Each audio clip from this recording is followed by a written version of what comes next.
DJ Ferris. The Chicago, nigga. It's the real one. Hit me. Only one is pulling shit the fuck up. Let's go to sports talk. Breaking news on ESPN, the Indiana Pacers fired coach Nate McMillan on Wednesday. Today, less than 3 weeks after announcing he would keep the job for 2 more years, team officials made the announcement 48 hours after the Pacers suffered their second straight first-round sweep. McMillan went 183 and 136 in 4 seasons with the Pacers, going to the playoffs each season. Stephen A., your take on this? Initially, meaning a few minutes ago when we heard this news, Max and Molly, I was stunned because just literally 2 weeks ago they gave him a contract extension, and then I looked it up again.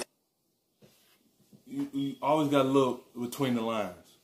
Yeah, he got them to the playoffs this year, but he had to get them at the first round at least. Get over that mountain and get out of that round. You look at the fine print. They said you could be the coach for the next 2 years, but there's got to be something there.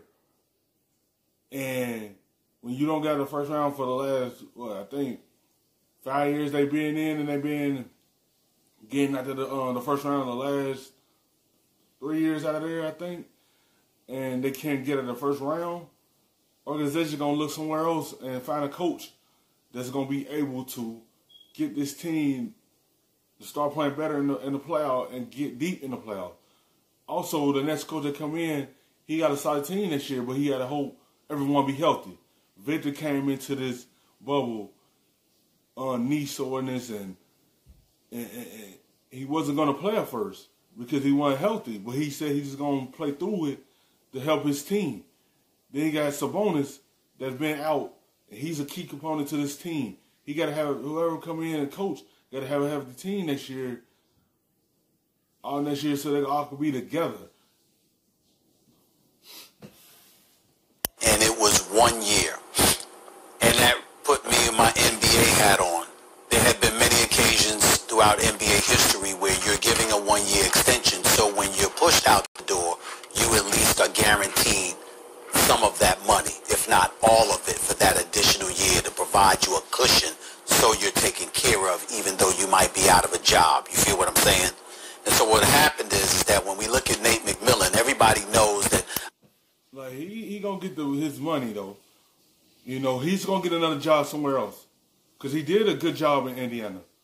Nate McMillan is a good coach to bring in. Like teams that need a coach, like Chicago,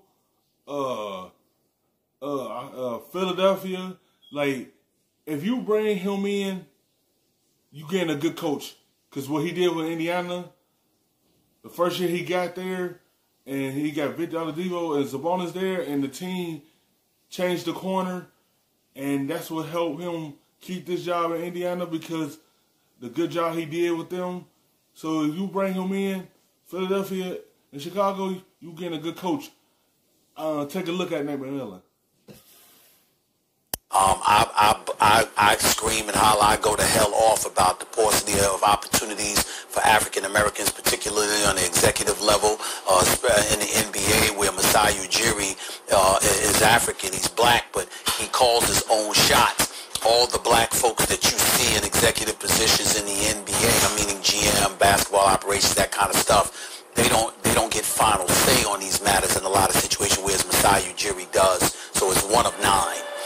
And that needed to be addressed, and obviously the number of black coaches that used to exist, that number has dissipated as well. I've even got on NBA players for not speaking up more about that. But in this case with Nate McMillan, I must say, although I think that he's a quality dude, I think he's a damn good head coach, I think that he's done a good job in Indy, I cannot blame Kevin Pritchard and the Indiana Pacers for firing him. And the reason why is because even though he's taken them to the playoffs all 4 years he's been coach, Max, he's been bounced out in the first round every year, with the exception of.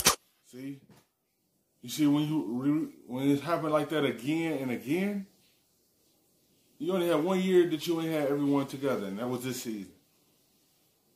All the last 3 years, kept getting bounced out of the first round.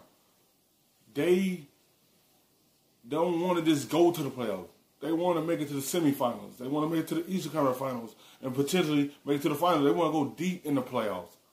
Like, you can't blame them for trying to look somewhere else. They trying to get this team out of the first round because you still have a good team coming back next season that can make the playoffs.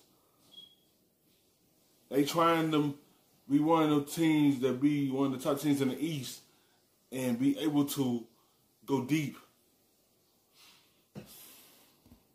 2017, 2018, if I recall correctly, when he and Victor Oladipo and those boys took LeBron James to a Game 7. The other 3 years, including the last 2, he has been swept. First year, swept by LeBron. Last year, swept by Boston, even though it was without Victor Oladipo, who had that nasty injury. And then, of course, he's back, but they get swept by Miami. And so, as a result, in the 16 games, in the 16 postseason games that you've played, you've lost 13. That gives an organization the right to say, we respect you, we love you, we believe that you can be a head coach in this game, but we feel the need, based on this trend, that we need to go in a different direction. I cannot fault Kevin Pritchard and the Indiana Pacers for making this move. As much as I respect Nate McMillan and as much as I believe he deserves to be a head coach in the NBA, I cannot blame the Pacers for feeling we need to move in a different direction. Well, Pritchard's a hell of a GM and McMillan's a hell of a coach, and I can fault the Pacers for this move, Stephen A. First of all, the Pacers really don't have like a transformational talent on the team. Oladipo is the closest thing to it, the closest thing to the best player on a championship team that they have, and he's not quite that, but he's the closest thing to it. He's a fair approximation of it, and he's clearly not 100%. And then they don't have Sabonis. Right. And so, of course, they're not going to beat this Heat team.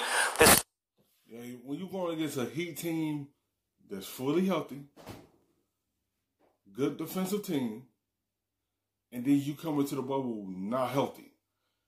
Victor wanted to go play this season, but he chose to push it out and go ahead and play through it.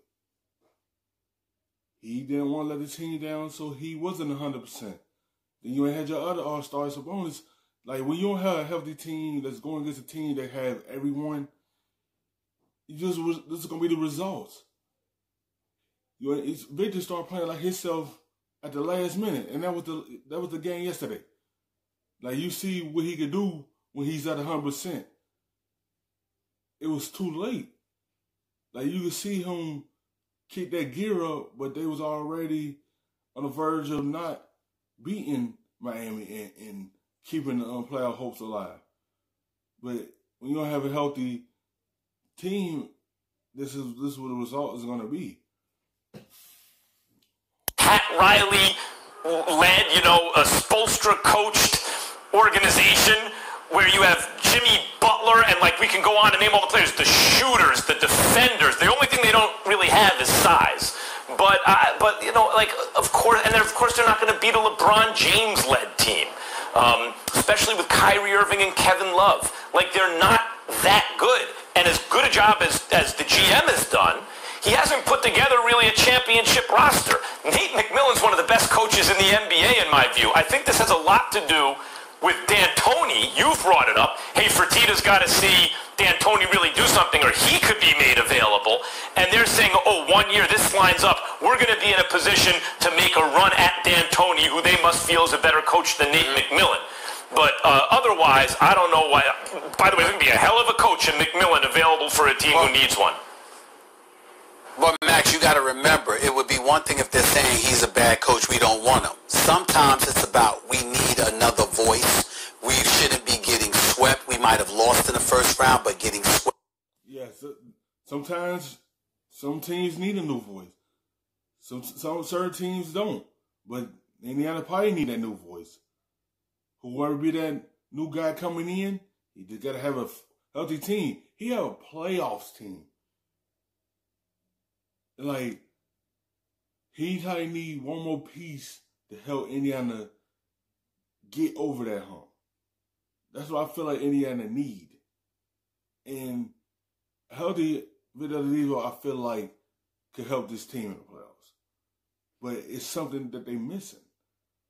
And I feel like Indiana had to play better defense also. They have a good offense. It's their defense also. But Nate McMillan, man, wherever he go, someone getting a good coach. That sends a different kind of message, particularly when it's 3 times in the 4 years. We all know that Nate McMillan could coach, and we know there's a plethora of jobs that he would be more than qualified for, particularly if he potentially was in a bigger market, if he had access to even more marquee players. But based on what you're seeing with him, I think it's perfectly reasonable for Kevin Pritchard to say, listen, you might be better off somewhere else, but in this particular situation, we simply may have run our course and need to move in a different direction. I can respect that. Every year you and I bring up his name in terms of coaches of the year. He may not ever win it, but like be our number one.